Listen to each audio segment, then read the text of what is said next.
Sejam bem-vindos a mais um PotenzaCast. Hoje, novamente com o meu amigo Vini Melo, estaremos analisando a terceira e até então última temporada da série Round 6. Vini, por favor, começa aí já fazendo um resumo do que aconteceu nessa temporada. Bom, antes de começar, eu gostaria de avisar que nós vamos fazer uma análise detalhada com spoilers. Então, para quem não assistiu ainda a terceira temporada, eu recomendo que pare por aqui, assista primeiro e depois retorne para dar continuidade nessa análise. Bom, a terceira temporada basicamente se resume mostrando as consequências de tudo o que aconteceu no final lá da segunda, que foram gravadas em conjunto, né, para quem tá por fora, e já mostra, sim, com muita ação ali tudo, né, aqui nós já vemos o protagonista completamente destruído ali, já perdeu totalmente a esperança, né, então aqui o bagulho já pega fogo aqui nessa temporada. E no fim, acontece dos personagens terem que ir pro quarto jogo, que acaba sendo uma brincadeira de esconde-esconde, né? Que também é conhecida ali como faca e chave, que consiste em duas equipes, né? Uma que vai ser responsável para matar a da equipe adversária, enquanto que o da equipe lá que tem que se esconder precisa ou encontrar a saída, ou pelo menos ficar escondido durante os 30 minutos de jogo, que já é um jogo tenso. Eu curti esse jogo. O que você achou desse quarto jogo, né? Que primeiro dessa temporada, mas quarto jogo da edição. O que você achou desse jogo, Oswaldo? Olha, pra mim foi uma das melhores provas, tiveram uma excelente sacada e teve todo aquele momento de tensão no começo ali, né, que cada um ia tirar ali uma bolinha pra ver se ia se esconder ou se ia ter que correr atrás. Isso. Que aqui os personagens, né, como eu tinha dito, acabaram sendo tirando na sorte quem que ia ficar com qual posição. E aqui também já acontece uma coisa interessante, porque o Ji-Hoon ele acaba caindo no lado vermelho, que é justamente o time que é o lado que tem que matar, enquanto que o outro lá que ele ficou com muita raiva, que é o Daiho, jogador 388, caiu no time azul. Então ali já fica ali um negócio tenso, porque ele tá focado ali em acabar com o cara ali. E também acontecem coisas assim interessantes antes do jogo ali, que até alguns personagens que ficam ali com medo ali por causa de ter que ficar no time azul, porque é o time que vai acabar morrendo, então daí eles até fazem todas as trocas ali, né? Ficam discutindo ali no que vai acontecer. E durante assim a prova ali tem umas coisas que são bem tensas ali, porque como é um negócio tudo fechado ali, né? Tem um ambiente ali meio escuro, né? Tanto que o nome, na verdade, é Noite Estrelada, então fica como se fosse um céu estrelado ali, e tem que pegar lá as portas, e com o detalhe que é um jogo que tem que ser em equipe por conta das chaves, né? Porque cada chave tem um formato específico para abrir a porta, e eles ainda têm que tomar cuidado com determinada porta, porque são simplesmente portas que se você entrar, você cai de um precipício ali e morre, né? Bom, mas resumindo aí o que aconteceu, né? Aí um dos momentos engraçados, entre aspas, é o comportamento daquele velho canalha, né? Que ele tava no grupo que tava tendo que tentar achar a saída, né? Então, tem até um momento lá que ele tá pra morrer lá e ele vê um cadáver lá, o cara se suja todo de sangue e finge que está morto. E é tipo uma tática, né, de guerra, né? Pra não ir pra vala, né? Aí temos também, né, todo aquele grupo que se forma entre a velhinha, a menina que tá grávida, a mulher trans, aí cria esse trio, né, que elas se juntam ali pra tentar escapar, que todas elas estavam no grupo da bolinha azul, né, que tinha que fugir e achar a saída. Temos também o grupo que se juntou lá, grupo não, na verdade foi uma dupla, né, do pai da criança, aquele cara lá ganancioso, e o ex-parceiro lá do Thanos, né, que o cara tá totalmente chapado, né, aí ele tem a ideia, vamos ficar juntos, né, que vai ser mais fácil se nós dois matar, né, aí fica os dois lá tentando eliminar alguma vítima, né, Vini? Por favor. Isso, aconteceu exatamente isso, né? Que daí ele sugeriu ali para eles formarem uma dupla ali, né? Pra ir caçando, né? Só que, claro que daí, como um não confia no outro, então eles decidem lá, vai, mata uma das pessoas junto, né? Só que vai contar só com meia vítima. Então daí eles precisam de outra, né? Porque, pela regra do jogo, né? O time vermelho só tem que matar pelo menos uma pessoa para passar de fase. Então daí eles matam uma junto, depois mata outra, tal. Só que daí aqui dessa formação de dupla acontece uma coisa interessante, porque daí esse aí que é o que ficou drogado, né, o Nanjiu, ele dá uma ideia ali que se eles matar todos os azul, não vai sobrar para os outros, né? Então isso daí teoricamente diminuiria ali a concorrência ali pro prêmio. Então daí o outro ali já fica pensando, então aqui já mostrando ali o lado ganancioso dele, tudo. Então, em paralelo, eles ficam caçando várias pessoas ali. Inclusive, tem uma cena que eu acabei dando bastante risada, que era daquela xamã lá, que ela tem lá os seus seguidores formados, daí ela abre a porta ali, né? Daí ela sai ali de rapidinho, daí surge esses dois ali e mata todo o seguidor dela. Eu achei muito engraçado essa parte ali, porque tipo assim, eles estavam sem entender ali, tipo, por que ela saiu ali, daí depois surge todos os dois ali e acaba com eles. Eu dei bastante risada dessa cena, e você, Oswaldo? Sim, foi muito boa e também tem toda uma analogia, né? Uma crítica aí que o autor provavelmente fez aos falsos gurus, né? Que tem um monte de gente que fica indo atrás desses salafrários aí, que no final a gente acaba vendo lá que não tem poder nenhum, né? Faz todo um esquema lá pra mostrar que tava escutando, né, as vozes de outro mundo ali falando onde ia estar a saída, mas na verdade ela tinha pintado ali com sangue lá uma setinha e levou aquele velho canalha, né? Porque ela tava precisando de mais uma chavinha para conseguir abrir a porta e no final o velho canalha manda ela pra vala, né, Vini? Sim, e eu achei que bem feito. Aliás, eu acho que esse é o único momento que eu consegui gostar desse velho canalha, dele ter passado ela pra trás ali, tudo. Não, e o melhor de tudo foi a forma como ela morreu, porque, tipo, ela ficou lá com aquele outro lá, que era aquele lá meio nerd lá, que era todo covardão, né? Que ele até tinha conseguido pegar aquelas drogas lá e usou ali pra tentar ter coragem. Daí essa burra fica provocando ele, né? E como ele já tava alucinando, ele tava enxergando aquele outro lá, né? Daí acabou matando ela, né? Daí você pensa, pô, em vez de simplesmente fugir ali do cara, porque ele não tava. Tipo, ele não ia fazer nada, né? Porque ele tava sem entender nada, só que ela foi provocando ele entendeu, ficou imaginando uma coisa e acabou morrendo, né? Eu achei até bem feito o fim, né? Porque essa personagem, diga-se de passagem, era muito chata, mas eu gostei lá do outro lá ter. Tipo, ela ajudou o cara pra daí no fim das contas ele deixar ela trancada ali, tudo ali. E outra cena que eu também gostei desse jogo ali é tipo quando o Giru tá lá indo caçar lá o Dairo, daí tem todo um jogo de câmera ali que você pensa assim, não, ele vai atrás dele, e daí depois quando ele encurrala o cara ali, na verdade não é ele, é só um cara parecido, porque eu fiquei pensando assim, pô, vai conseguir encurralar ele ali, e depois você vai ver só um cara parecido, e o mais engraçado é que cenas antes tinham mostrado um cara parecido, né, eu fiquei pensando, tava até confundido, daí depois eu entendi qual que era a jogada ali, que era pra usar esse cara aí pra confundir a gente, né? Eu achei que ficou bem feito esse jogo de câmera aí pra enganar, assim. Você gostou disso ou não, Oswaldo? Gostei, como eu falei, pra mim foi uma das melhores provas e como foi filmado também você explicou bem aí que esse jogo de câmera deu um toque especial, né?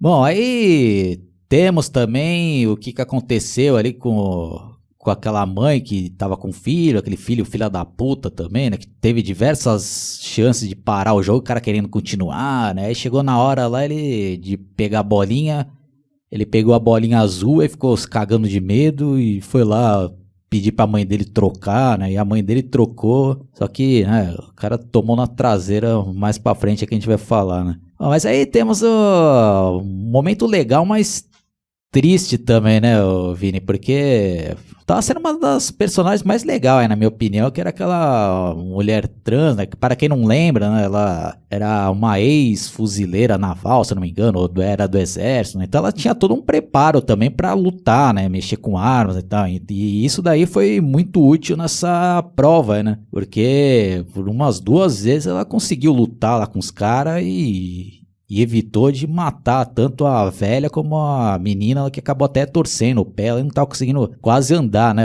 Vini? E ela foi na raça ali, desarmou os caras com faca, né? E mandou os caras pra vala, né?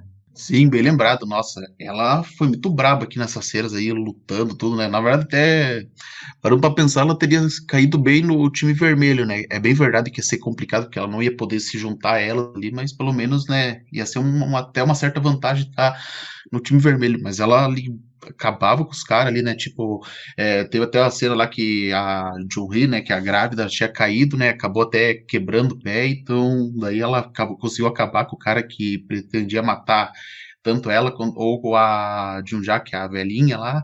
E pô, a forma que ela lutou ali, tudo, e por 2 vezes, e até que foi triste, né, ela ter morrido, né, só que também não podemos dizer que ela morreu muito precocemente, né, porque se você for pensar bem que aqui é o quarto jogo e, por coincidência, o quarto jogo é sempre o jogo que tem as perdas mais significativas, né, e eu vou dizer que quando eu vi ela ali, né, na hora que ela foi apunhalada, eu até achei que ia ser o filho da velha que tinha feito isso, né, e para minha surpresa, tinha sido justamente o youtuber lá, que era o ex-namorado lá, da grávida, né? Então, e ali, tipo, acabou sendo até um outro significado ali, mostrar como que ele era imprevisível e inescrupuloso, né?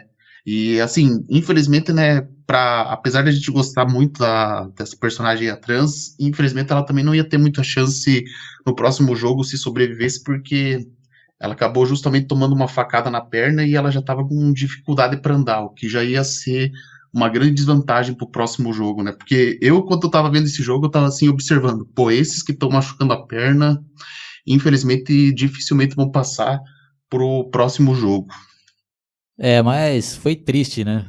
Triste e deu também aquela lição que às vezes quando a pessoa é boazinha demais acaba se ferrando, né? Que foi o caso dela. Ela tinha achado já a porta da saída, ela poderia ter se salvado, mas ela, né, ficou com dor na consciência e voltou lá pra tentar trazer a velhinha e a menina grávida. Aí nesse meio tempo ó, começou a dar luz também, né? Ainda conseguiu lá ajudar no parto e tal, né? Ah, eu vim trazer vocês, eu achei a saída e tal. Aí quando tava pra sair, tomando uma puta facada pelas costas lá pra aquele filho da puta, né?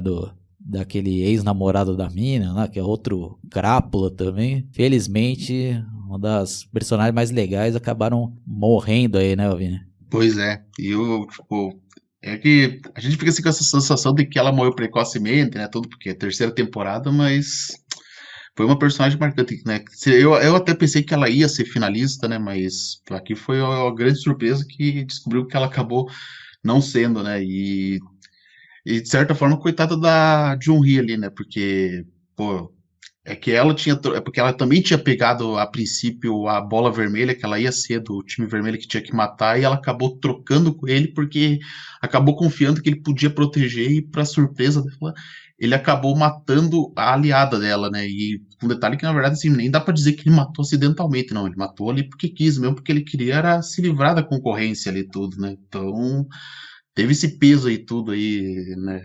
Essa morte ali, né? Tipo, mostrando assim a trairagem, né? Que você não pode confiar na pessoa de jeito nenhum, por mais que você ainda parece que tenha um sentimento pela pessoa ali, tinha que ficar esperto com isso. É, mas nesse caso aí ela acabou morrendo como uma heroína, né? Acabou salvando a velhinha, a moça e a bebezinha, né? Bom, aí o Giru também tem confronto lá com aquele outro pau no cu, tentando um embate, né? Aí no final ele acaba tendo que matar o cara mesmo, né, ô Vini?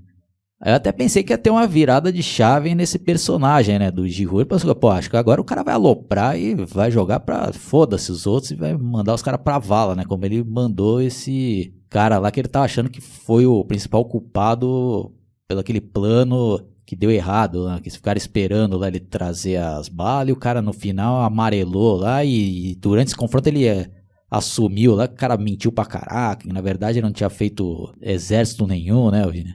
Sim, porque eu, assim, quando eu vi ali o Giron ali, que ele tava ali com sangue no olho ali, que eu acho que até deu medo ali, né, do Giron nessa hora ali, porque ele tava determinado a acabar com a vida do Daihou, né? E assim, eu até compreendo assim, o ódio dele, tudo, né? Até porque o Daihou, assim, foi um vacilão ter mentido pra eles, e com o detalhe que, na verdade, foi até ele próprio que tinha se voluntariado lá pra pegar as balas, e daí depois acabou arregando, né? Então é compreensível ele ter ficado com tanta raiva. E ainda tem um detalhe lá que esse Daihou ficou tentando ali jogar no psicológico dele, falou assim: não, se você tivesse pensado em matar os caras que votaram no círculo, teria dado certo esse plano ali, né? Tipo assim, pra tentar se eximir da culpa, né, que ele tinha, né, em parte, né? Não vou dizer que ele é 100% culpado, mas ele teve uma certa culpa ali, né, por não ter levado as balas ali, né? E quando ali o Giron ali tinha. Na hora que ele acaba matando ele ali, eu achei que foi bem pesado ali, né? Porque beleza que a regra do jogo era você dar fim no cara em alguém de azul, né? Então o Ju não ia ter escolha, ia ter que matar, mas só que ao mesmo tempo ele não matou exatamente porque era a regra do jogo, é porque ele tava com muito ódio mesmo, né? Só que ao mesmo tempo eu também imaginava que não, se ele for matar vai ser só justamente o Daihou, ele não vai cogitar matar outra pessoa, né? Quer dizer, ele só ia ter que matar outra, a não ser que acontecesse ter o azar de que outra pessoa acabasse matando o Daihou, né? Então, para sorte, entre aspas, dele, acabou matando exatamente o alvo dele, né? E eu também achava, eu fiquei assim, até por um instante eu pensei assim, que o Daihou ia sobreviver ali e tudo, porque eu achei que ele ia estar na final também, né? E acabou morrendo ali pelas mãos do Giroud e que depois ficou assim em choque pelo que acabou de fazer, né? Porque agora ele meio que, digamos que sucumbiu ao mal, né? Quando acabou matando o cara ali no calor do momento ali, porque ele estava dominado pelo ódio. Bom, aí dos personagens importantes, pelo menos que eu tô lembrando, se eu esqueci de algum, depois o Vini vai me lembrar, era o que aconteceu com o filho da velhinha, né? O cara teve chances lá até de matar, mas o cara se mostrou ser um bosta, não conseguiu e quase foi morto e ele ainda foi salvo ali por um outro cara. Bom, enfim, né? Aí quando tava quase pra acabar ali o tempo, aí ele encontrou a mãe, eu não consegui matar ninguém. Aí a mãe, então me mata, né? Que eu já vivi muito e tal. Aí ele resolve matar a moça que já tava com o bebê no colo lá, né? Aí ele, né? Aí a mãe, não faça isso e tal. Aí a mãe tira lá uma espécie de espeto lá que ela guardava no cabelo lá e deu nas costas do próprio filho. E o cara morreu e foi pra vala, né? Nem vão pra. Não, só quiser faz um comentário, Vini. O que você achou disso daí? Tu acha que ele mereceu? Ou tu ficou com pena dele? Olha, sinceramente eu não consegui ter pena desse personagem, né? Até porque ele não era uma pessoa assim muito confiável, né? Até porque eu sempre tiro como base aquele jogo lá do Carrossel lá que ele praticamente não fez nada ali para tentar salvar a mãe dele, né? Tudo bem, ficou se sentindo culpado depois, mas a verdade é que ele não fez, né? Só que ali ele chegar ali ao ponto ali de, em vez de ele tentar matar a própria mãe, né? Quer dizer, assim, não que ia ser legal ele fazer isso, né? Mas pela circunstância, né? Tanto que ela pediu, então, se tem que matar alguém, me mata eu aí, porque. Mas deixa ela, né? E foi tentar justamente a outra pessoa ali. Aí não tinha jeito, né? Tinha que dar fim nele mesmo, né? Mas foi pesado, né? Pra ver a própria mãe ter forçado a acabar matando o filho, né? E no final das contas, eu acho que teria sido melhor ele ter ficado no time azul, né? Porque do jeito que não tinha coragem de cumprir ali com a parte dele do desafio, era melhor ter ficado no azul, né? Porque eu acho que a Rainha, se ela ficasse no vermelho, ia ser mais fácil para ela, né? Porque ela ia conseguir se defender, pelo menos, ali, né? E na verdade, assim, não. E o detalhe que, assim, por mais que ela tenha dado a facada nele, acabou que a organização que terminou de matar ele, né? Porque já que ele não conseguiu fazer nenhuma vítima nos 30 minutos, então tiveram que. A própria organização deu fim nele, né? Mas ele ia acabar morrendo, né? Por conta da facada, tudo, né? Então, de certa forma, foi triste, né? Ver a Junja tendo que matar o próprio filho, né? Porque não tinha outra solução, né? Ia acabar. Porque ele ia matar ali a Junri, com certeza ele ia matar o bebê também. Então isso ia ser muito mais pesado, né? Então não tinha muito jeito, outra solução ali nesse momento. Resumindo, esse cara era um filho da puta e um bosta, né? Porque o cara teve chance lá de matar outro durante o jogo, não conseguiu e seria mais digno se ele mesmo se matasse lá e já era, já, né? O cara não, era querendo. Se mostrou ser um puta de um covarde querendo matar a mulher ou o bebê lá. Bom, aí já vamos seguir aí, Vini, vai. Aí o que acontece depois, né? Bom, daí depois disso, né? Quando acontece lá com o encerramento do jogo, né? Mais uma vez acabam votando lá para continuar. A Junja até implora ali para eles pararem, né? E ela fala assim: não, se querem dinheiro, podem ficar com a minha parte, mas pelo menos deixe a menina e o bebê sair, né? Mas ninguém ali tá todo mundo ali, um pouco se ligando ali, e acaba botando ali pra continuar. E sobre o Ji-hoon também tinha um detalhe que o Ji-hoon tentou se matar, mas no fim das contas não deixaram ele fazer isso e prenderam ele lá de volta, né, na cama lá, né, para que ele não pudesse tentar fazer nada. Mas para mim, eu acho que a cena que acabou, assim, que eu gostei depois foi a de um já lá falando com o Ji-hoon, né, falando que ela acreditava nele, né, que ele tinha uma boa intenção de salvar eles, tudo, né, que depois a gente descobriu que acabou, na verdade, era uma despedida, né, porque ela só tava querendo, assim, tipo, falar assim, não, pedir para ele continuar cuidando ali da Jun-hee ali, porque ela já estava pensando em se finalizar, né? Então ela acaba tirando a própria vida depois, né? O que eu vou confessar assim que por mais que eu entenda o porquê ela acabou fazendo isso, afinal ela teve que matar o próprio filho, então a vida dela perdeu sentido, mas eu não curti muito isso até certo ponto, porque acabou sendo Caltron C, Caltron V do que tinha acontecido na primeira temporada, né? Que tinha, por exemplo, um casal lá que o cara acabou tendo que matar a esposa dele quando jogou bolinha de gude, e daí depois o cara cometeu suicídio, né? Então, por essa questão, assim, por ter ser igual da primeira temporada, eu acabei não curtindo muito terem repetido esse negócio, né? Apesar de que aqui o peso dramático tenha sido maior. O que você achou disso, Oswaldo? Você achou que acabou sendo cópia ou você achou que foi bem feita essa ideia dela acabar tirando a própria vida depois que a vida dela perdeu o sentido por conta do filho?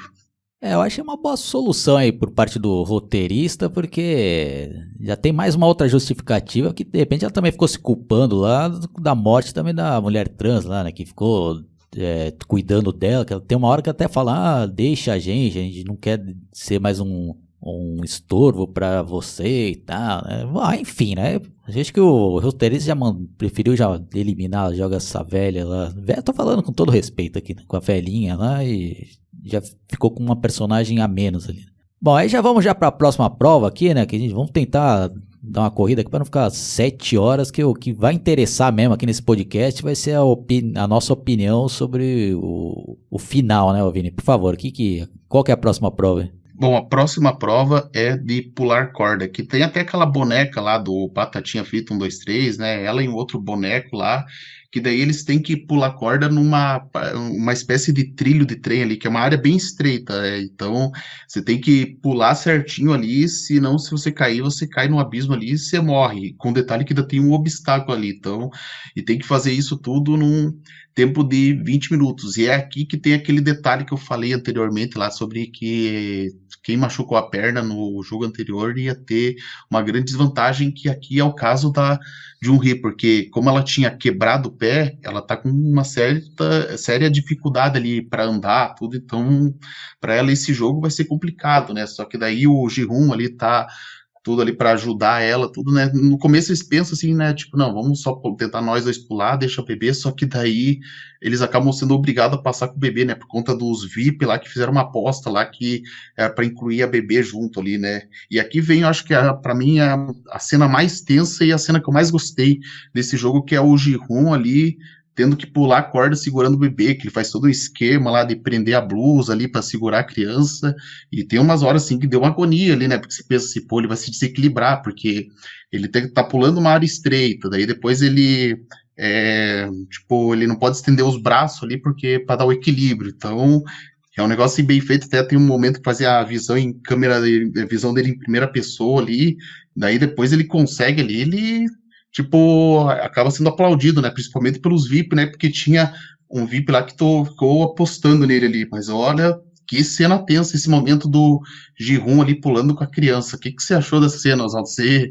sentiu uma certa aflição ali? Porque eu confesso que eu senti bastante, porque eu sou uma pessoa que tem medo de altura, então para mim foi tenso esse momento do Ji-hoon pulando com a bebê. Sim, foi uma das melhores cenas, sem dúvidas nenhuma, e sem contar que acho que antes disso daí, aquele cara drogado lá acabou também tomando na tarraqueta, que já tá com a abstinência de droga, aí aquele cara que sofria bullying dele durante a prova anterior tinha conseguido aquela cruzinha com as drogas, aí chantageia, você quer as drogas, aí joga lá no meio, então vai lá buscar, aí o cara vai pulando, e é o primeiro a cair lá e se ferrar legal lá, né? E outra coisa também interessante é os VIPs que são mostrados lá, eram todos americanos, né? Então, pra quem assistiu ali dublado, acho que não deve ter sacado ali, porque na versão original eles falam tudo em inglês lá, né? Enquanto, obviamente, os outros estão falando tudo em coreano. Então, foi legal isso daí também, né? Bom, aí, né, quando o Ji-Woo consegue, né,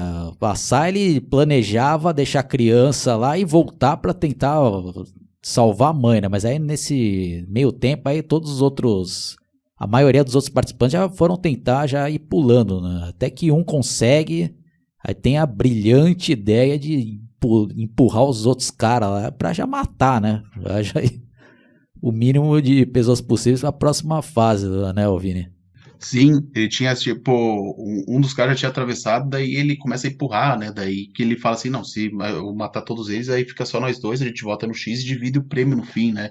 Assim, se levar em consideração que as pessoas que estavam vindo à frente eram as pessoas mais ruins, eu até teria deixado, eu se fosse o G1, teria deixado pelo menos dar fim neles, né? Nos mais ruins ali, né? Mas, né, como provavelmente ia fazer até a mesma coisa com a Junri ali, né? Então não foi muito vantajoso. Só que daí foi à medida assim que como o cara atrasava, né? Teve outros participantes que já não tinham mais força para pular ou às vezes se distraía, então já caía para morte e tudo lá, né? Então e o problema é que se o tempo ia gastando ali, né? Ia se esgotar o tempo para que o Gil conseguisse cumprir o objetivo dele. Até a coitada da Junri, ela até tenta ver se consegue pular, mas infelizmente ela não tem condição, né? Até o próprio youtuber lá fala assim que ela tem que tentar ali, né? Mas ela fala que ela não aceita a ajuda dele, né? Porque ela ficou muito decepcionada ali com tudo que ele fez, né? Então, infelizmente, né? Não tinha ali mais o que fazer e depois acontece, acho que uma das cenas mais tristes, né? Quando depois que todo mundo passa, né, o G1 tenta, né, passar, só que o problema é que só falta exatamente 1 minuto para acabar a prova, então ele não vai ter tempo suficiente para voltar lá. E eu achei, assim, uma cena bem triste, né, quando ela pede assim, não, fica aí, porque você tem que proteger a minha filha, tudo, e ela acaba se finalizando, né, pulando do precipício. Eu achei essa cena muito triste, mas infelizmente não ia ter como o Ji-Hoon salvar ela, né? Na verdade, mesmo que tivesse bastante tempo, a chance dele salvar ela ia ser muito difícil, né? Porque como ele ia ter que carregar ela, pular tudo ali, então ia ser complicado pro Ji-Hoon, infelizmente, né? Mas acabou sendo emocionante o sacrifício que ela fez em prol da filha dela. Você achou? Eu quero saber qual que é a tua opinião sobre o sacrifício final da Jun-Hee, Zop. Como você mesmo costuma falar, eu faço das suas palavras minhas palavras aí, né? Então não tenho nada a discordar aí, né? Acho que você resumiu bem também o meu sentimento ao ver a cena dela jogar. Mas ela não teve, né? Não teve outra alternativa, né? E até então, já fazendo já um parênteses aqui, pessoal, para depois ver a opinião final aí, que acho que vai ser um pouco diferente a minha do Vini, né? Até então aí eu acho que o roteirista tava indo bem pra caraca, né? Então, Vini, antes que a gente esqueça aí, tenta fazer um resumo aí do que tava acontecendo em paralelo a isso com o detetive lá e o grupo dele aí, Vini. Bom, em paralelo ao jogo que estava rolando, nós temos ali o núcleo lá do policial lá que tinha se infiltrado na primeira temporada, lá o Jun-Ho, que eles estavam tentando tudo achar ali a ilha, só que daí também tivemos a descoberta que o cara que tinha salvado ele era parte da organização lá, que na verdade só estava atrasando tudo. E daí tem até um dos caras que era o comparsa do AJ lá da segunda temporada, que ele começou a ficar desconfiado ali dele, né, tudo, e o policial ficou assim, não acreditando, né, e eu assim, tipo, esse núcleo ali, eu até gostei, mas me decepcionei muito com o policial por ele ter confiado muito cegamente no capitão ali, enquanto que o outro lá que parecia bobão, acabou se mostrando mais esperto ali, né, quando descobriu que ele era um mascarado e tudo, e que na verdade só estava o tempo todo atrasando ali para eles nunca chegar ali na ilha lá tal, né, e no fim das contas, né, tipo, quase que ele acabou matando quase todos os mercenários, ficando só o policial e o outro lá, que era o líder dos mercenários lá, porque pelo menos deu tempo dele escutar a mensagem lá do outro lá e acabar com o capitão. Você gostou desse núcleo aí secundário, Oswaldo? Porque eu vou confessar assim que eu achava assim as partes que aparecia isso bem chata, né? Eu sempre quando tava assistindo a segunda temporada eu já torcia pra vir logo a parte do jogo, porque dos caras ali do barco me incomodou bastante de tão chato que era. Você gostava disso ou não? Não, nessa daí eu discordo de você, Vini. Nessa daí eu gostava desse núcleo aí. E principalmente essa reta final eu achei bem legal lá, que o cara desconfiou, né? Porque tinha. Quando uns caras acabou morrendo lá, né? E o barqueiro ela dando uma puta desculpa. Ah, o cara deve ter caído lá embaixo do barco quando tava mijando, né? Aí eu até acho que tem uma boa justificativa pro policial lá não desconfiar do cara, porque foi ele que salvou ele, né? Quando ele caiu lá na primeira temporada e quase morreu lá afogado. Então, pra ele, acho que eu consigo entender, assim, comprar essa ideia que ele não tava desconfiando, né? Aí o outro cara, como não tinha ligação nenhuma, desconfiou mais. Aí teve aquela parte também da investigação do outro cara lá, né? Que invade a casa do barqueiro lá, né? E infelizmente tem que mandar o cachorro também pra outra dimensão, né? E acha também um monte de dinheiro. E aí a gente acaba também descobrindo que esse barqueiro foi um daqueles soldados vermelho, né, Vini? Isso, que ele era até o que usava máscara de quadrado, né? Inclusive, até na primeira temporada mostrávamos que ficava pilotando o barco, então aqui a gente já tem uma noção do que estava acontecendo, né? Com certeza, quando aconteceu tudo aquilo, né? Um dos caras do barco encontrou, então daí o Frontman combinou ali que ele ia se disfarçar ali, né? Tipo, assumir uma identidade que era um barqueiro qualquer e que sempre que ele questionasse alguma coisa ia ficar atrasando ele, né? Mas assim, eu até concordo assim, em partes disso que você falou, né? Que como ele tinha salvado a vida dele, então a gratidão era enorme, então por isso ele não desconfiou. Só que o problema é que esse barqueiro tinha umas atitudes que era sempre suspeita, né? Se fazendo tudo de inocentão, então eu achei que isso ali era uma coisa que pelo menos tinham que desconfiar, né? E no fim, mas até que eu gostei, assim, né? Que no fim das contas, quem ficou desconfiado dele mesmo foi o outro lá, que até era mais engraçadão, tudo, né? Então, porque você vê assim o jeito dele, você pensa assim, ah, o cara bobo que não vai perceber nada, e no fim das contas ele se mostrou bem inteligente, né? Disso aí eu gostei, né? Mas às vezes eu achava um pouquinho chata as partes quando mostrava assim dos mercenários ali, porque foi que também ficava tão parada, né? Que eles não conseguiam nada, né? Por causa dos atrasos, então eu acabava achando um pouco chata essas partes.